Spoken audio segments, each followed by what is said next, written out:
All right. Good evening, everyone. I welcome you to another episode of Table Talk, a series of conversations with academics who write on human-animal relations.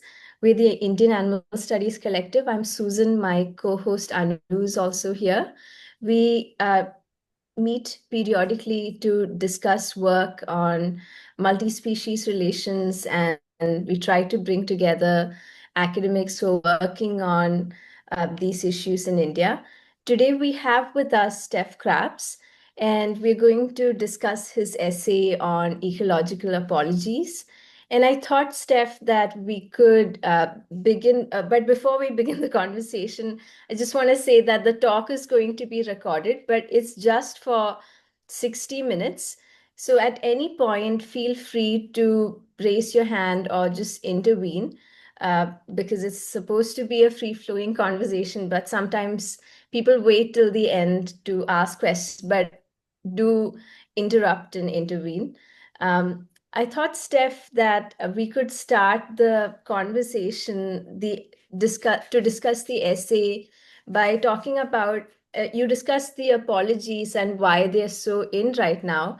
But when it comes to animals, when it comes to human-animal relations, is there a focus on apologies because there isn't any other equally robust cultural model that is available to us? Sorry, I missed the last part of your question. Susan, would you mind repeating that?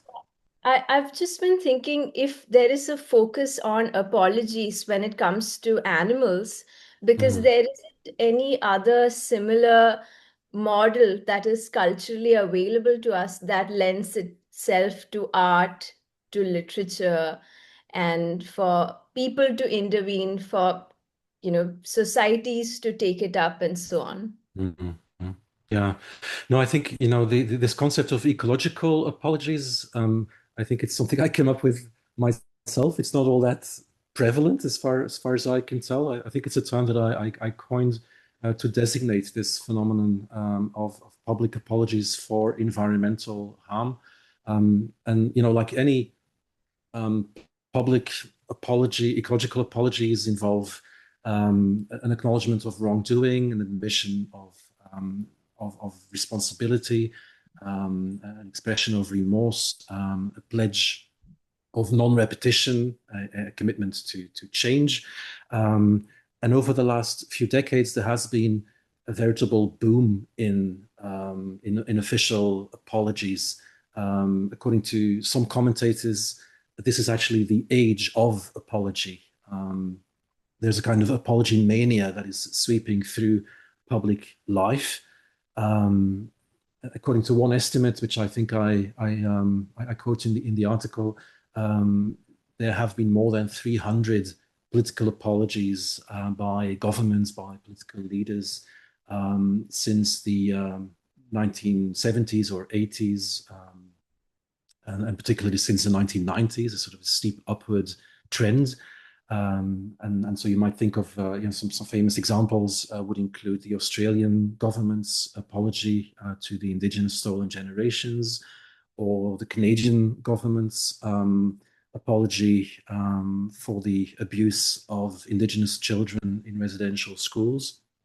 Um, but that's just the tip of the iceberg, as it were. I think it's fair to say that political apologies have become a standard, or a tool, if you like, or a part of the standard repertoire, of the standard toolkit of transitional justice, along with things like, truth commissions or trials or compensation and reparations and what have you. But so far they have sort of exclusively exclusively addressed human to human wrongs, right? Things like slavery or genocide or colonization. So injustices that one group of humans has inflicted on another group of humans. And it wasn't until, a couple of years ago that I began to think about this phenomenon of ecological apologies. when I came across an audacious artistic experiment by British visual artist Marcus Coates. So a short 7-minute video, which is titled Apology to the Great Auk, which is actually freely available on his website, right? So if you go to marcuscoates.co.uk and scroll down a bit, you'll find it. And it's a video that documents an attempt by a local community to apologize to an extinct species. So that project seizes on this apologetic trend that I just described and redirects it beyond the human realm, which I found intriguing, right? It sort of raised all sorts of questions for me, like, is it possible or is it meaningful to apologize to a vanished species? Does that sort of make sense? What does such a gesture tell us about grief and guilt for environmental harm? And could it potentially help reshape our relationship with the modern human world? So that was sort of an important moment for me. And then, more recently, I happened upon another cultural artifact that does something similar. And that's sort of when I decided there's something going on here and I sort of need to look into this further.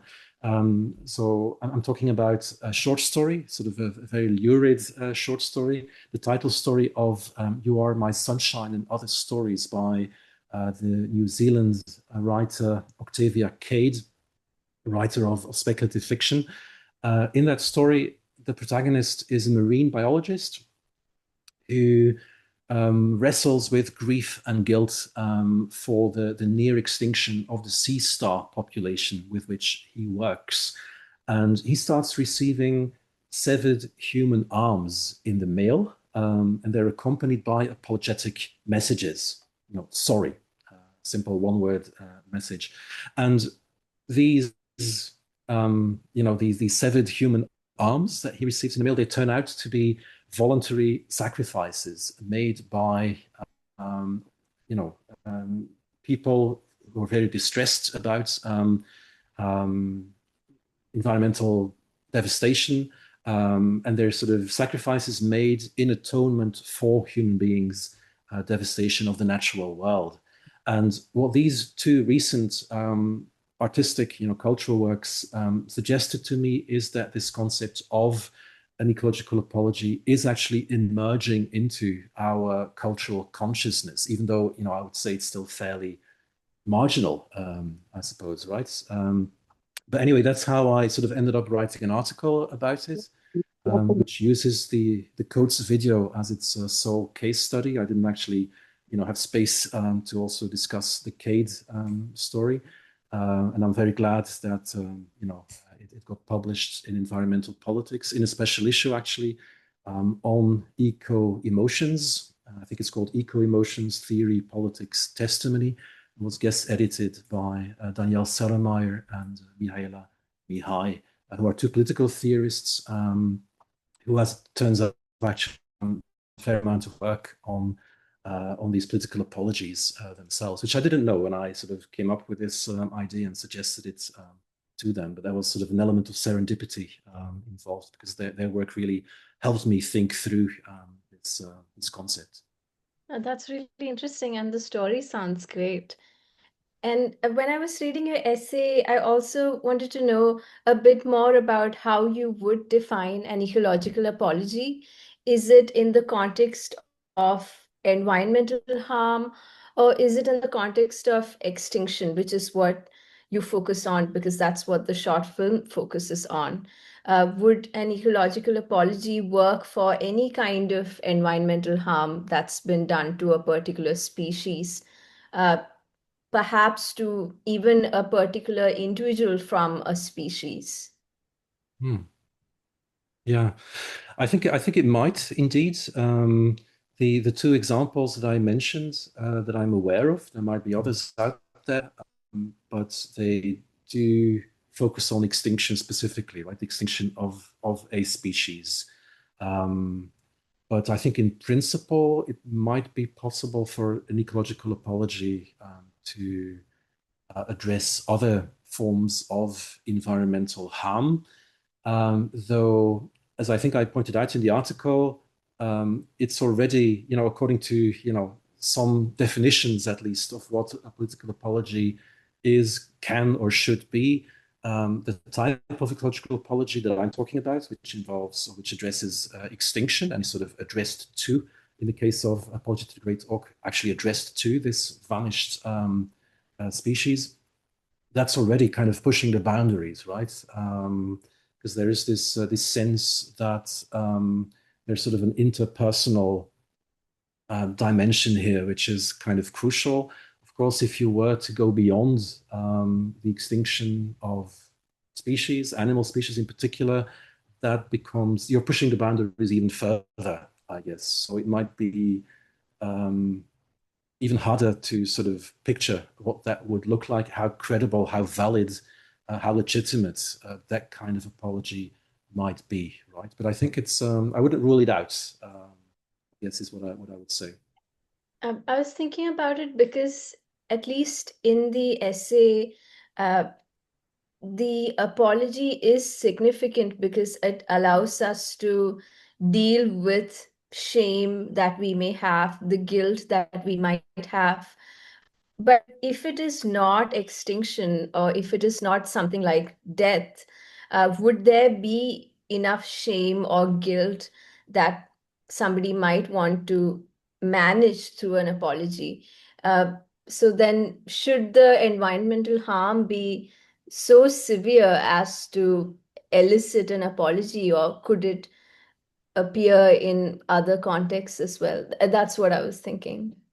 Yeah, no, that's a good point. I think. I think the elements of guilt and shame is quite prominent and quite pronounced when it comes to anthropogenic species extinction, right? And this is, I think, where apologies come in very handy and can really be of use. I've written about the what I call the grief guilt sort of nexus, the fact that ecological grief often goes hand in hand with ecological guilt, right?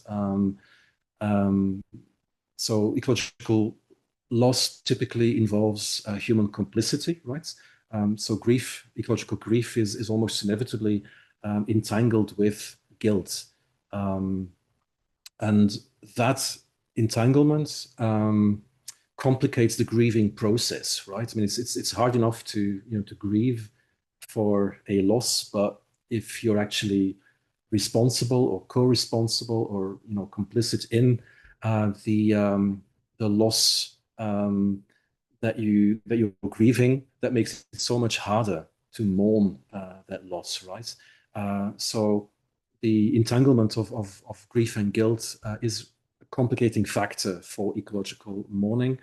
It triggers what Mihaela Mihai calls the self-image objection to political apologies. The reason why people tend to find it or sort of object to the idea of offering a political apology is very often that they fear that acknowledging harm threatens how we see ourselves. It might taint our self-image. Basically, it makes us look like bad people. And Mihaela Mihai actually argues that apologies can overcome this by linking regret to a positive self-image. And it's interesting that in Apology to the Great Auk, Marcus Coates actually tries to sell the apology to the mayor of Fogo Islands. Maybe I should give a little more background about the project. The video, Susan, if you don't mind, because I'm Yeah, not that's a good sure idea. everyone has actually read the essay or seen the video, though I warmly recommend it. The video, that is. I mean, um, but it's basically a 7-minute video that sort of cuts across 3 scenes. There is one of an apology committee that was convened by the artists, which discusses the wording of the Zit apology. me al die ander goed Um, af? And another scene involves or shows Coates trying to persuade the mayor of Fogo Island to ratify the apology. And then the third scene shows the mayor actually delivering the apology, standing, on the shore and speaking into a megaphone that is aimed out at sea.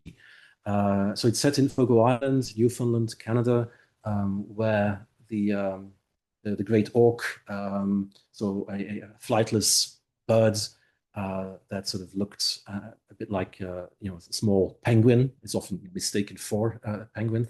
Um, the great auk used to be omnipresent on the island. It thrives on Fogo Islands, but it was hunted to extinction by the mid 19th century.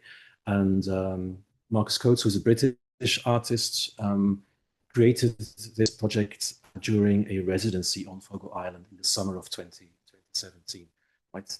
Oh yeah, so the second scene that I mentioned involves Coates trying to sell the apology, as it were, to the mayor, the local mayor. And he insists on the fact that this would be something good for the local community, because delivering this apology would allow the local community of Fogo Island to show themselves as global moral leaders, right? Because they would actually show the courage to own up to these mistakes that were made by their ancestors, basically. And this could be a source of pride for the community, right? And this really helps Coates sell the apology to the mayor. That's part of the reason why he goes along with this strange request, right? And I think this is where apologies can play an important role. So I mentioned that grief-guilt nexus, which makes it very difficult, and which I think partly accounts for the fact that ecological mourning there's very little social acceptance for ecological mourning. It's something of a taboo subject. Even people don't want to talk about it, let alone sort of engage in it, because it makes people very uncomfortable. And I think apologies offer a kind of structure, a kind of ritual that actually allows people to process, to articulate these feelings, express them, process them sort of more productively, I suppose. And so that's why I think the element of grief, shame, or guilt, these emotions that come together here and are sort of channeled through the apology, why that emotional dimension is very important.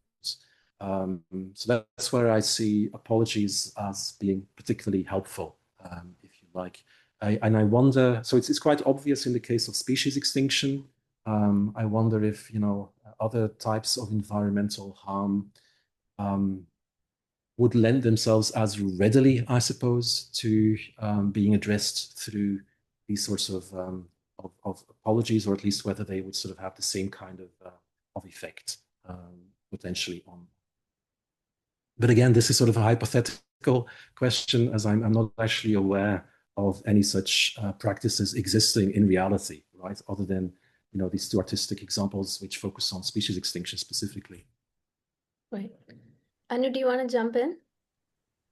Yes, thanks, Susan. Hi, Steph, again. And thank you so much for this really wonderful essay that I really enjoyed reading. And it's also disturbing in certain ways. So I wanted to ask you about, how you draw on environmental transitional justice in order to frame extinction as a kind of harm that requires moral repair.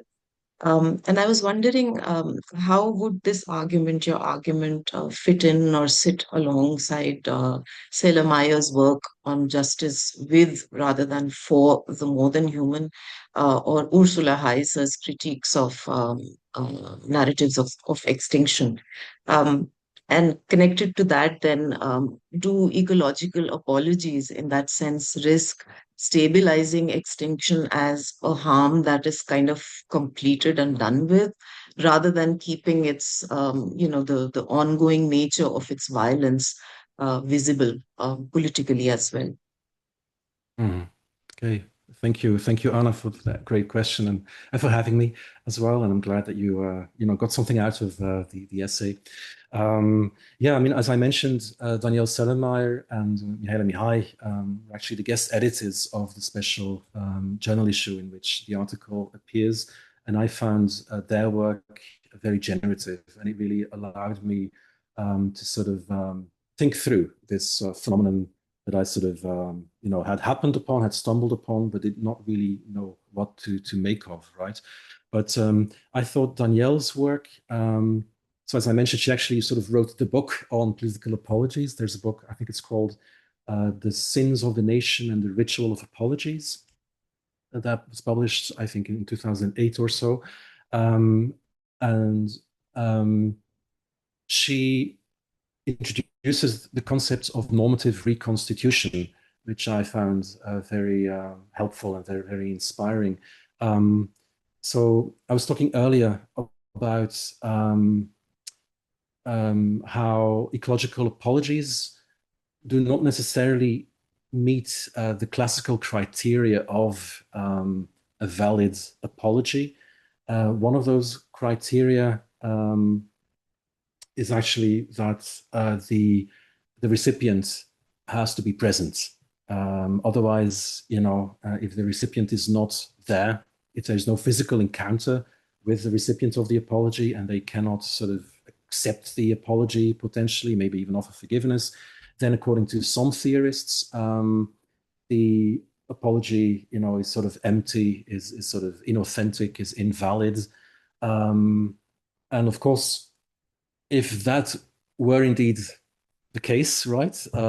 If that is a criterion that is sort of strictly required in order for an apology to be, successful, effective, felicitous, as Austin would put it, then there is no way that apologizing to an extinct species would qualify, because logically, if you're going to be apologizing to an extinct species, the species is absent, it's extinct, right? And so I was sort of stuck there, and I was very happy to come across Danielle's work, where she actually argues, and Mihaela Mihai sort of further elaborated on that. She actually argues, well, actually, the presence of the recipient is not really all that essential, because an apology is actually primarily about redeeming the apologizer. It's about the apologizer, the apologizing community, having a chance to sort of reinvent themselves, as it were, and to sort of shed an old identity and assume or establish a new one, a new moral identity, which would then, sort of denounce and condemn these past wrongs, which would now be clearly, be seen and be perceived as wrong, right? Whereas they might in the past not even have registered as an injustice, right? And so that was kind of a breakthrough moment for me, which I thought, okay, so there's actually something to this, because that actually does make sense. I think it makes sense to see these ecological apologies as indeed working towards some sort of social norm change, where they could sort of lead to the boundaries of our moral community being redrawn to include non-humans, right? So yeah, I mean, I found Danielle's work, and I think it's a book from 2008, and since then she's done more work within this, fledgling field of environmental transitional justice specifically, which is, I think, her more recent work. I also found her concept of omnicide very helpful, which I think I also mentioned in passing in the article. right? Because one of the issues with the apology as enacted, as performed in Apology to the Great Orc, this is sort of a content-related concern. One of the issues is that it does not actually address the systemic causes of extinction, right? Like colonialism or capitalism, extractivism. These things do not really come up. There's a tendency to overgeneralize blame, to talk about all of humanity, the human species as such is sort of responsible. But of course, when you sort of point the finger at all of humanity, if all of humanity is responsible, well, nobody really is, right? It's a way of sort of depoliticizing the apology, which I think is sort of problematic. So I think the historical and political analysis in Apology to the Great Orc is sort of underdeveloped. This is sort of I think that's sort of its greatest weakness, actually. And what is also quite striking about the film is that the apology committee, as far as I can tell, does not include a single indigenous person. Whereas if you look at the history of Fogo Island, Newfoundland, around the same time that the great orc went extinct, so the mid 19th century, there is also a local indigenous people, the Beothuk, that sort of died out due to colonial violence, displacement, disease. Sort of around the same time, there's no trace of that at all in the film, right? There's no indigenous people, as far as I can tell, serving on that apology committee. So that indigenous presence, that indigenous knowledge is sort of completely absent from the film. So I think ideally there should have been more of an awareness of how colonial modernity, which is responsible not just for the extinction of the great orc, but also for the fact that the Beothuk, the indigenous people, are no longer around. How these things should have registered somehow, I think, in the film. And so Danielle's concept of omnicide, which sort of combines genocide and an ecocide, is kind of wholesale destruction of the living world, both human and non-human. I think it's very helpful, I think, to sort of conceptualize the impact of colonial modernity. And I think could have informed Apology to the Great Orc as well, and would have been helpful here. I feel like I'm rambling, Arno. Does this answer your question at all? It does, and I am also going to ramble a little bit if you agree to forbear a little bit, because for me, the idea of apologies is relatively new. I have only actually seriously thought about it after reading your article, so I still need a little more clarity to be able to wrap my head around it. So sorry, because some of what I'm going to ask next you have already answered, but I'm hoping for it to be put together in a bundle so that it just kind of addresses my next question, which is, about how animal studies has often emphasized how important it is to stay with loss rather than to resolve this loss.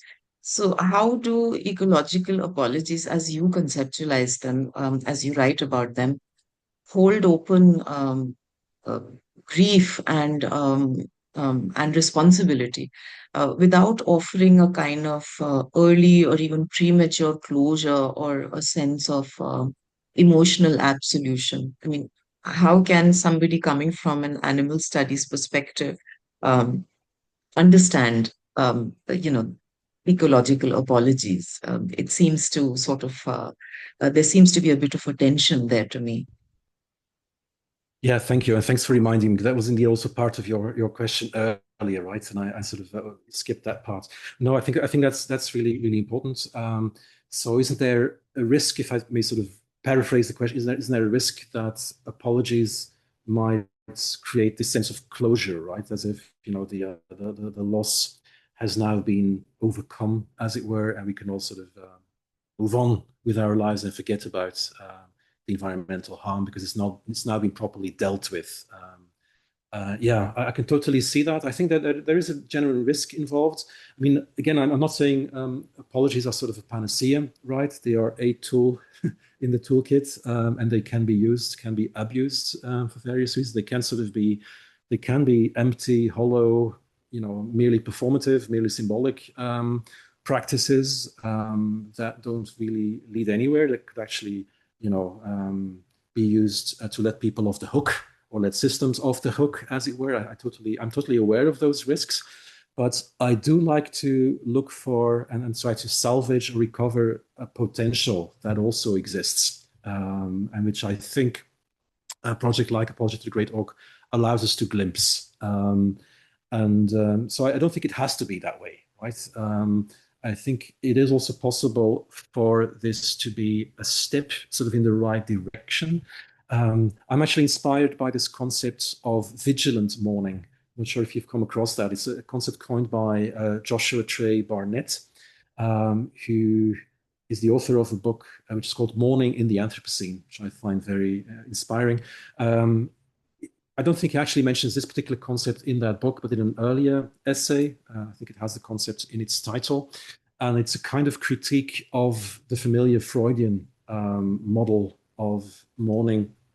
Freud, I'm sure you all know, in his essay on mourning and melancholia, he sort of defined healthy mourning as mourning that manages to sort of overcome loss and sort of allows the mourner to sort of let go of the lost object and sort of reattach their desires to another object and sort of move on from there. And that's sort of healthy mourning. But that kind of mourning, it doesn't really fit the experience of environmental loss typically, which is something that is ongoing, that is not over. Of course, when you're talking about extinction and the extinction of one particular species, you can mourn the loss of that species. I mean, that is over, right? I mean, that one species is extinct. But of course, as we all know, this is just one example or just one species. We are actually in the midst, according to many scientists, of the sixth great extinction, right? A mass extinction event, which is escalating, which is accelerating. And this is just, one example that we sort of foreground and highlight. And of course, the extinction crisis is not over at all, right? I think the way Apology to the Great Oak sort of guards against this temptation, I suppose, to pretend that all is well now that we have apologized for driving, the Great Oak to extinction. One important way in which it guards against that temptation is by making sure that this pledge of non-repetition or this commitment to change is quite prominent. So like a promise that the community makes at the end of the apology, via the mayor who actually delivers it, to protect other orcs, because the orc, the great orc is just one member of the orc family, and it's the only one to be extinct so far, though other orc species are endangered as well. So there's a commitment to engage in conservation and to try to protect these other orc species and other animal species beyond that. So that commitment is explicitly made in as part of the apology, and I think that's really important. Of course, it's just words, right? It's just a symbolic practice. But I like to think also as a literary scholar myself that, symbolic practices actually matter, right? This is about allowing people, allowing a community sort of to redefine its identity and its values and make these future-oriented commitments, which might actually, lead to cultural shifts and might actually mean something and have, material consequences beyond, the apology itself. But there is a risk, and I totally grant you that there is a risk that it might inadvertently, I suppose, lead to or create the impression or leave some people with the impression that all is now well, and we've done what we needed to do and we can sort of move on. But yeah, there's only, so much you can do, right? But I think it's I'm glad that you brought this up, because I definitely don't want to create the impression that, oh, if we all start apologizing for environmental harm, then all will be well. That, I think, would be a little naive and too easy, I suppose.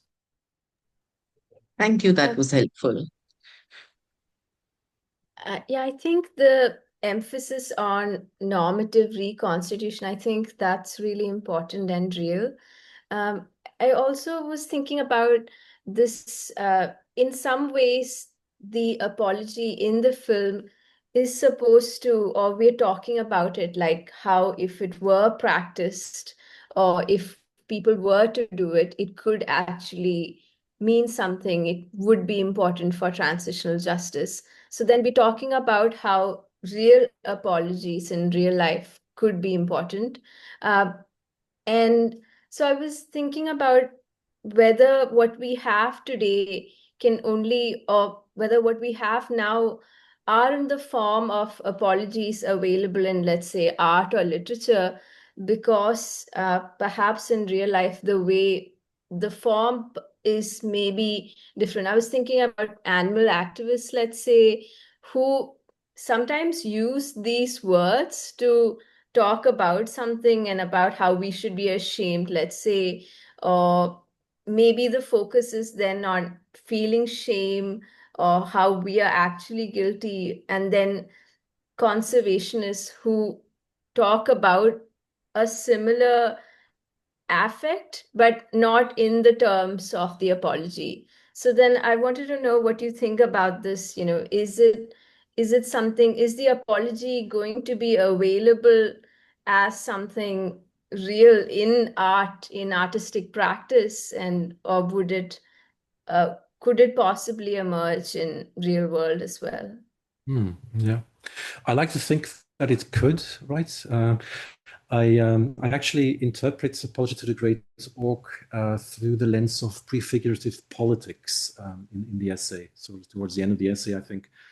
So prefigurative politics, which basically means implementing desired future social and ecological relations and practices in the here and now, right?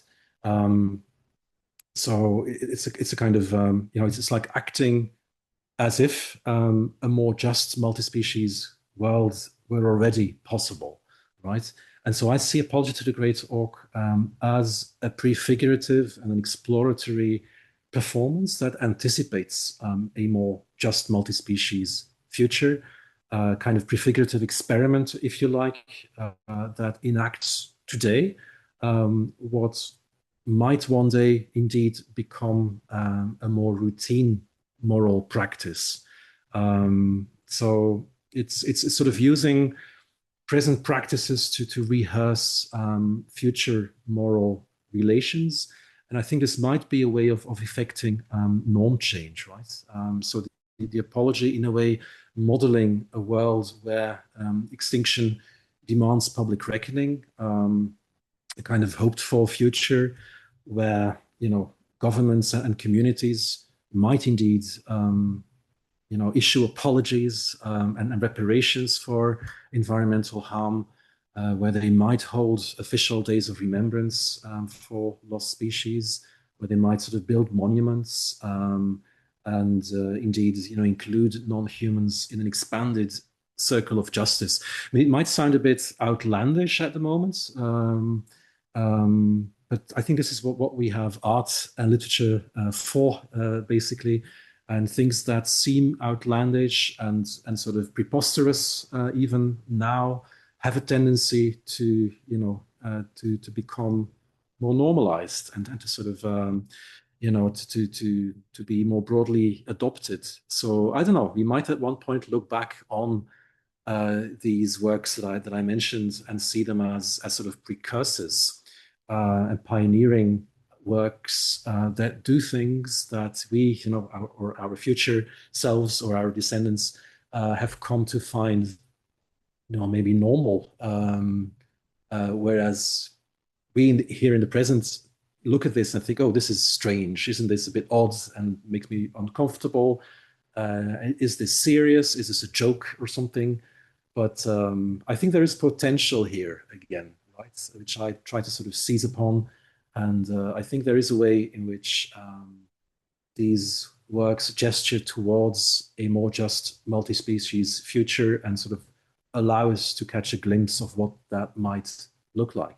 So yeah, but again, it's mere speculation, Susan. I don't know, obviously, right? But I think it might well be the case that these sorts of experimental practices, ecological apologies, these types of what seem to us like sort of outlandish, strange, odd little rituals, very marginal, they might become more mainstream and generally accepted in the future. Yeah, I think there's even in India, because right now across India, because of a Supreme Court order, street dogs are being picked up and killed in many places. And in social media, there is some kind of collective mourning that is almost organized by groups of people. And I don't think such a form of communicating the feelings and their positions existed, let's say, 5 years back. So I think, yeah, it's definitely possible. Mm. Yeah, I Yeah, just also, no, go ahead. yeah, I just wanted to discuss. I mean, I don't think I'm going to be able to conceptualize it very well, but even in your essay, I sense this, I feel like literature people have to kind of fend this off all the time, which is this, like accounting for in this essay, the failure of the apology, or this often when we're analyzing texts, the possibility or the very fact that it might not have um, immediate meaning or immediate translation into praxis. Uh, so then the failure of the apology, is it stemming from a fear that it might not be seen as authentic by others, or that if it were to be practiced, would it be seen as simply performative? And if that is a real worry, then how can we negotiate that? Mm.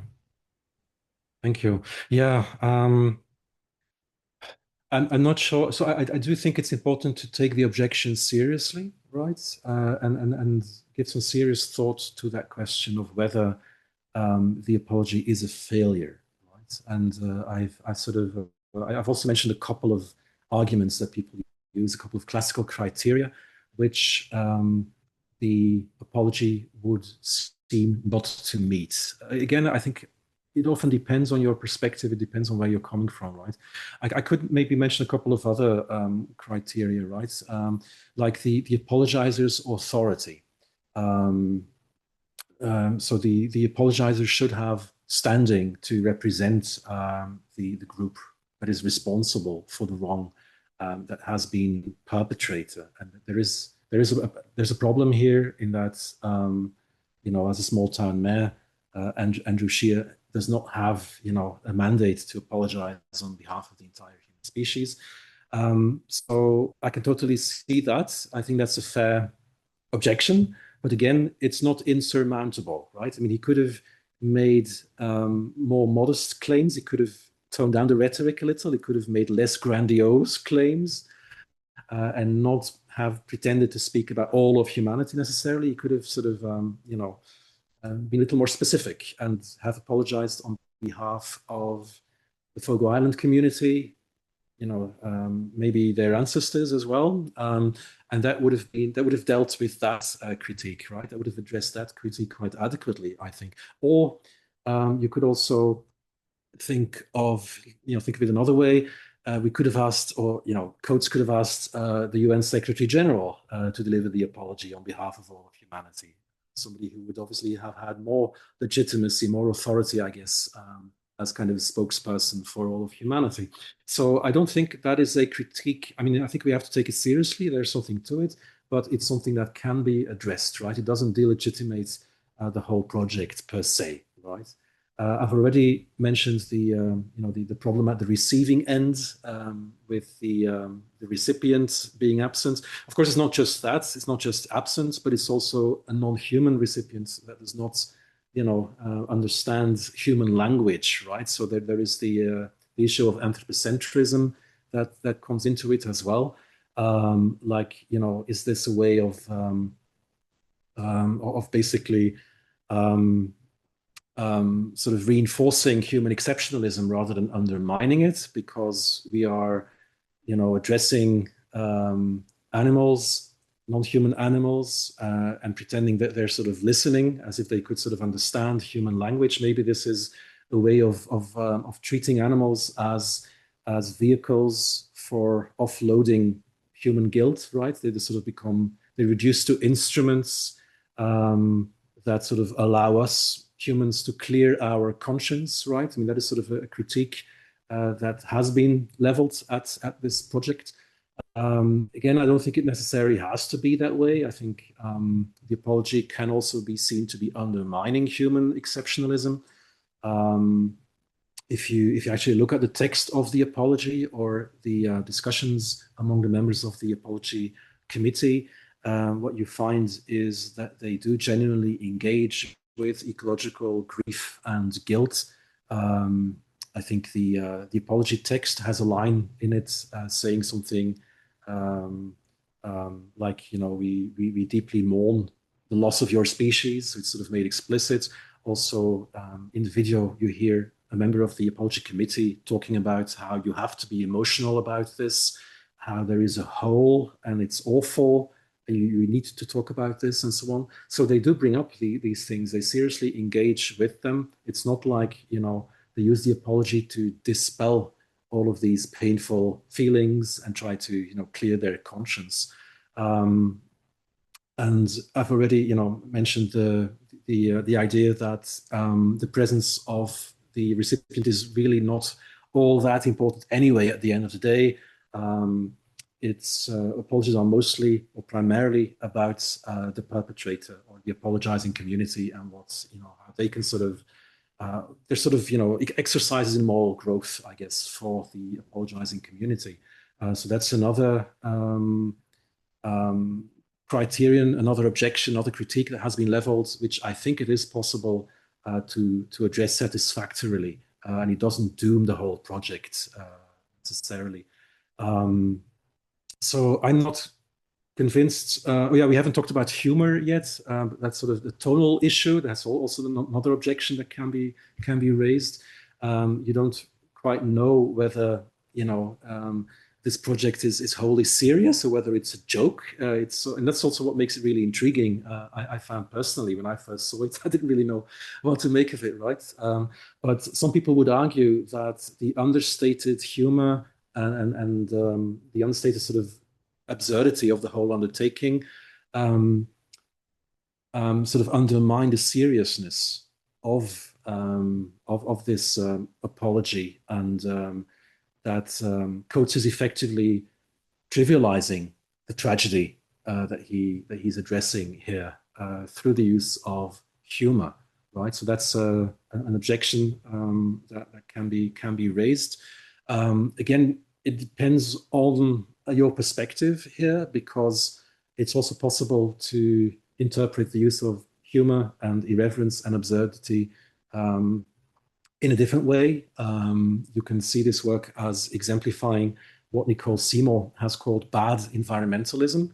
So the use of irony, irreverence, humor, other dissident affects and sensibilities to cut through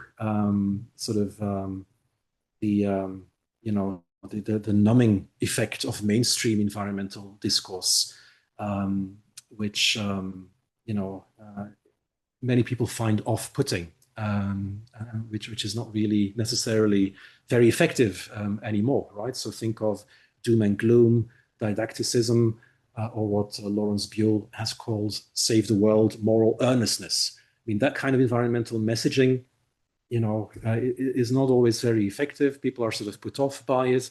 And you might say, well, the use of humor or absurdity in a work like Apology to the Great Auk might actually, it's sort of a breath of fresh air, and it might actually help this project reach audiences who would be put off by a purely grave message or so. So again, there's ways of addressing all of these criticisms, all of these objections, which I think don't sort of discredit the whole project. So I think it's important to take these objections seriously, but not necessarily, they're not necessarily, I don't necessarily agree with them. I think there is genuine potential here. And of course, dismissing the whole project as nonsensical and as absurd and what have you, it's a way of not having to deal with the issue, right? So it's kind of easy also. And I think dismissing, there's a line in my article, I was rereading it yesterday, and I thought, well, this sort of sums up what I was trying to say. It's sort of towards the end where I say that dismissing the whole project of apologizing to extinct species as absurd, or the absurdity of that, is perhaps matched, if not exceeded, by the absurdity of just continuing with ecocidal business as usual, right? So yeah, I'm a bit critical and skeptical, I guess, also about these wholesale dismissals of a project, because I think that is definitely a way of letting ourselves off the hook and giving ourselves permission to carry on with ecocidal business as usual. Have I addressed your question, Susan? Because I feel like Yeah, I'm rambling yeah. again. I think what I struggle with most is, somebody, and this is again, if an eco-critic were to speak to somebody who doesn't care about literature, and is going to take a very pragmatic view of what's happened, then the big objection would be death, the finality of death, the irreversibility of death, which is not just the absence of the apologicee, but just that, what's the point now that the animal or that species is completely dead, right? So then among some of these, in the essay, I think your rereading of the humor is really, I mean, that's very insightful, and that really helps reorient our understanding of the short film. And some of the objections can be negotiated with that way. But is there something about death, about animal death, that cannot be interpreted or taken from another perspective, or is there some way to account for that too in this project? Mm. I'm not sure I fully understand the question, Susan, but what I think I can say is that maybe this is a version of my answer to Anna's earlier question, right? But I think it is not about moving beyond or in any way, treating animal death or species extinction as something that has been satisfactorily dealt with necessarily. I think it's actually a way of calling attention to the biodiversity crisis, to the fact that we are in the midst of species extinctions, and without thereby sort of dismissing or trivializing or making light of the specific, incident or the specific phenomenon being apologized for, right? It's not sort of moving beyond it, but using it in a way to draw attention to the fact that this is part of a much larger sort of attack on nature, and trying to instill vigilance, really, to come back to vigilant mourning, right? An attitude of vigilance, indeed, and trying to stimulate people to engage in, I don't know, habitat restoration, conservation efforts, and what have you. and I think there's always going to be skeptics, right? I mean, I've already mentioned, I think, it's the easy way out in a way to sort of simply dismiss this whole project as nonsensical, because then you don't have to actually think about the issues that it raises. Personally, I guess I'm not too worried about that, or at least not something I tend to lose much sleep over, that environmental art. I mean, this is sort of, to some extent, this is an experimental artistic project, right? And you might say, oh, well, it only, it's sort of preaching to the already converted, right? Preaching to the choir. There's only some people who might sort of, um, you know, respond to this or sort of really engage with it. Others might be dismissive of it. But then so be it, I guess, right? I mean, ideally, of course, you would hope that a work of environmental art would reach as wide an audience as possible. But I don't think it's strictly necessary. Or if that doesn't happen, the work thereby loses legitimacy or whatever. I think preaching to the choir is sort of seriously underrated. I think it is important to preach to the choir. The choir needs its sermons in order to keep people engaged also. So people who might already be inclined to take these issues seriously might actually be motivated, might actually, be inspired to I don't know, step up their efforts. And this is, I guess, something maybe that this work could also have done. And if you're sort of thinking of how could this have been even more or even better as an ecological apology, sort of including some concrete pathways for action might have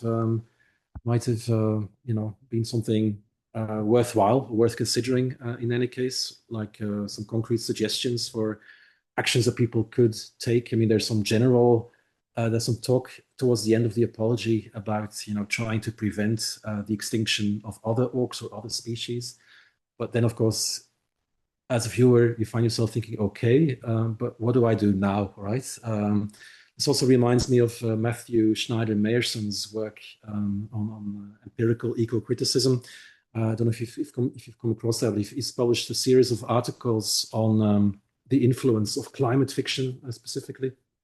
And one of the suggestions that he makes in one of these pieces is that maybe, artists should considering giving people concrete suggestions, things that they can do. Otherwise, you risk, you might scare the hell out of people with, a post-apocalyptic climate narrative.